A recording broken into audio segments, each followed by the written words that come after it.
اعوذ باللہ من الشیطان الرجیم بسم اللہ الرحمن الرحیم۔ ناظرین و سامعین السلام علیکم۔ امید ہے آپ خیریت سے ہوں گے اور ہمارے ویڈیوز سے استفادہ کر رہے ہوں گے۔ ناظرین معظم، کربلا میں یزیدیوں نے جہاں امام حسین اور ان کے رفقا پر ظلم و ستم کیا اور انہیں شہید اور اسیر کیا، وہیں کربلا کی کچھ خواتین بھی ان کے اس ظلم کا شکار ہوئیں اور شہادت کے درجے پر فائز ہوئیں۔ ہماری آج کی یہ ویڈیو کربلا میں شہید ہونے والی خواتین پر مبنی ہے۔ یہ ایک ایسا موضوع ہے کہ جس سے آگاہ ہونا بے حد ضروری ہے۔ تو چلیے چلتے ہیں اپنی آج کی ویڈیو پر۔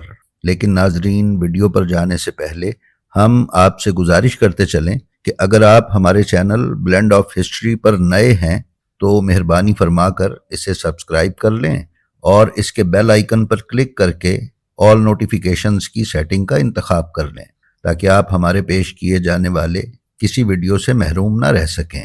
ناظرین معظم، جناب وہب کلبی نصرانی تھے اور جانوروں کی خرید و فروخت کا کام کر کے اپنا اور اپنے خاندان کا پیٹ پالتے تھے۔ امام حسین علیہ السلام کے کربلا کے سفر کے دوران ایک منزل پر امام حسین علیہ السلام جناب وہب کے خیمے یا گھر میں تشریف لے گئے تھے۔ تب گھر میں جناب وہب موجود نہیں تھے۔ ان کی والدہ، جو کہ امام کو نہیں جانتی تھیں، اس مقام پر پانی کی قلت اور پریشانی کا ذکر امام سے کیا۔ اس پر امام نے ان کے گھر کے پاس پتھر پر اپنا نیزہ گاڑا تو وہاں سے پانی کا چشمہ ابل پڑا تھا، جس کا پانی انتہائی میٹھا اور قابل استعمال تھا۔ وہب کے واپس آنے پر ماں نے وہب کو امام کے اس معجزے سے آگاہ کیا تو یہ اپنی ماں اور زوجہ کے ساتھ امام کی خدمت میں حاضر ہو کر مشرف با اسلام ہوئے اور امام کے ساتھ سفر کرتے ہوئے کربلا میں وارد ہوئے۔ ناظرین، جناب وہب کلبی کی زوجہ کا نام ہانیہ الکوفیہ تھا۔ ان کی جناب وہب سے شادی 23 ذوالحجہ سن 60 ہجری کو ہوئی۔ جب صبح عاشور کربلا میں میدان جنگ گرم ہوا اور جناب وہب کلبی جنگ کرنے کے لیے گئے تو نہایت شجاعت کے ساتھ اپنے ہاتھوں سے 24 پیادے اور 12 سواروں کو قتل کیا۔ یزیدی فوج نے چاروں طرف سے گھیرا ڈال کر ان کو گرفتار کر لیا۔ پھر ان کو عمر ابن سعد ملعون کے پاس لے جایا گیا اور اسے بتایا گیا کہ یہ عجیب شجاع اور بہادر شخص ہے۔ عمر ابن سعد نے حکم دیا کہ ان کا سر قلم کر دیا جائے، لہٰذا جناب وہب کلبی کا سر تن سے جدا کیا گیا اور ان کا سر امام حسین علیہ السلام کے لشکر کی جانب پھینکا گیا۔ جناب وہب کی والدہ اور زوجہ یہ منظر دیکھ رہی تھیں۔ جناب وہب کلبی کی والدہ بیٹے کی شہادت پر تلوار اٹھا کر میدان میں یزیدی لشکر سے لڑنے آئیں۔ اس پر امام علیہ السلام نے ارشاد فرمایا کہ اے وہب کی ماں بیٹھ جائیں، خدا تعالیٰ نے عورتوں پر سے جہاد کی تکلیف کو اٹھا لیا ہے۔ بے شک آپ اور آپ کا بیٹا بہشت میں میرے جد امجد کے ساتھ ہوں گے۔ ناظرین، امام کے حکم پر وہ کنیز خدا خیمے میں واپس چلی گئیں۔ جب ابن سعد ملعون کے حکم پر جناب وہب کا سر قلم کر کے ان کی ماں کی طرف پھینکا گیا تو اس مومنہ نے اپنے بیٹے کا سر واپس پسر سعد ملعون کی جانب پھینکا اور فرمایا کہ جو چیز صدقہ کر دی جائے وہ ہم واپس نہیں لیتے۔ یہ بیٹا امام حسین علیہ السلام پر صدقہ تھا۔ زوجہ جناب وہب کلبی حضرت ہانیہ الکوفیہ جب اپنے شوہر کی لاش پر گریہ کرنے کے لیے آئیں تو شمر ملعون نے اپنے غلام کو حکم دیا کہ اس عورت کو قتل کر دیا جائے۔ اس ملعون نے اس پاکیزہ خاتون کے سر پر وار کر کے ان کے شوہر کے پہلو میں ہی انہیں شہید کر دیا۔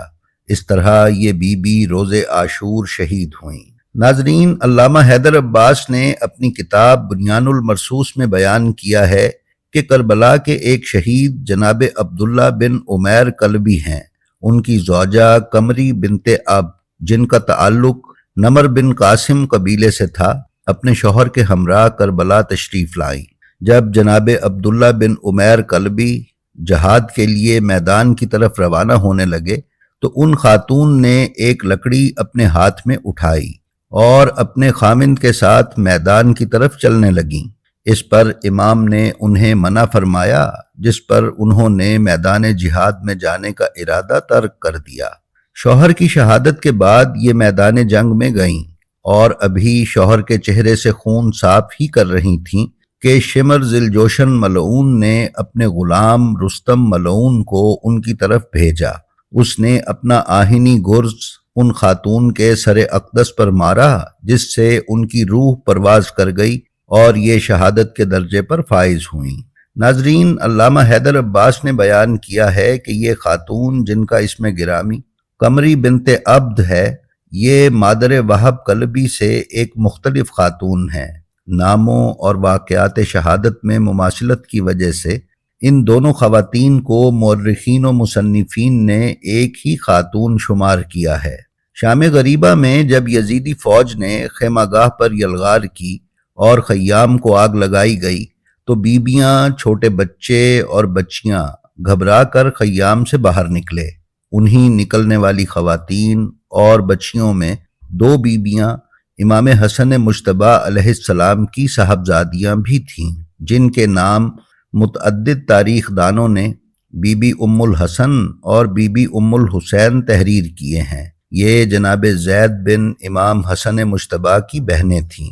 تاراجی خیام کے وقت ان دونوں بیبیوں کی شہادت ہوئی، جبکہ ان کے بھائی زید بن امام حسن مجتبی گرفتار ہو کر اسیر ہوئے۔ یہ ان 5 ہاشمی جوانوں میں شامل ہیں جو امام زین العابدین علیہ السلام کے علاوہ شام غریبہ اور جنگ کربلا میں زخمی ہو کر گرفتار ہوئے اور کوفہ و شام لے جائے گئے۔ اس سلسلے میں ہم اپنی ایک ویڈیو میں ہاشمی اسیران پر تفصیل فراہم کر چکے ہیں۔ آپ اس سلسلے میں مزید تفصیل حاصل کرنے کے لیے ہمارا وہ ویڈیو دیکھ سکتے ہیں۔ ناظرین، اسی طرح جناب مسلم ابن عقیل اور بی بی رقیہ بنت امیر المومنین علیہ السلام کی 2 بیٹیوں کا ذکر بھی کربلا میں ملتا ہے، جن کے نام حمیدہ بنت مسلم سلام اللہ علیہا اور حضرت عاتقہ بنت مسلم سلام اللہ علیہا ہیں۔ حضرت حمیدہ بنت مسلم بن عقیل سلام اللہ علیہا نے تو گرفتار ہو کر اسیران کربلا کے ہمراہ کوفہ و شام کی قید کاٹی۔ آپ کا مدفن قبرستان باب صغیر دمشق شام میں ہے، جبکہ جناب عاتقہ بنت مسلم بن عقیل سلام اللہ علیہا، جن کی ولادت 53 ہجری میں ہوئی تھی اور کربلا میں آپ کی عمر 8 سال تھی، کی شہادت تب ہوئی جب ملعونین نے خیام پر حملہ کیا اور خیمہ گاہ میں گھوڑے دوڑائے تو جناب عاتقہ بنت مسلم گھوڑوں کے سموں تلے پامال ہو کر شہید ہو گئیں۔ ناظرین، اس کے علاوہ کربلا کی شہید خواتین میں 4 کنیزوں کا ذکر بھی ملتا ہے، جو کہ جناب زینب کبریٰ سلام اللہ علیہا کی کنیزیں تھیں۔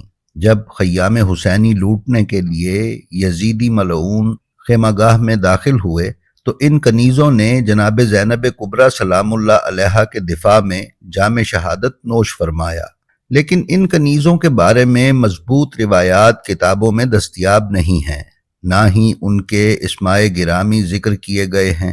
بہرحال کربلا میں جس قسم کا ظلم اور بربریت روا رکھی گئی، اس سے یہ بالکل بعید نہیں ہے کہ یہ خواتین درجہ شہادت پر فائز نہ ہوئی ہوں۔ کربلا میں روا رکھے گئے ظلم و ستم پر جب ان مقدس ہستیوں کی سواریوں تک نے ان ملعونوں سے جنگ کی تو یہ امر بالکل خارج از امکان نہیں ہے کہ خواتین اور بچوں نے اپنا رد عمل نہ دیا ہو اور یزیدی ان کے اس رد عمل پر حد سے نہ گزرے ہوں اور انہیں شہید اور زخمی نہ کیا ہو۔ جی تو ناظرین، یہ تھی ہماری آج کی ویڈیو۔ ہماری آپ سے درخواست ہے کہ ہماری جو ویڈیو آپ کو پسند آئے اس کا لنک اپنے حلقہ احباب میں شیئر کر کے علوم محمد و آل محمد علیہ السلام کی ترویج و اشاعت میں حصے دار بنیں۔ ہم آپ سے یہ بھی گزارش کرتے ہیں کہ آپ اپنا اور اپنے متعلقین کا بے حد خیال رکھیں اور خلق خدا میں آسانیاں تقسیم کرتے رہیں۔ خدا آپ کا حامی و ناصر ہو۔ السلام علیکم۔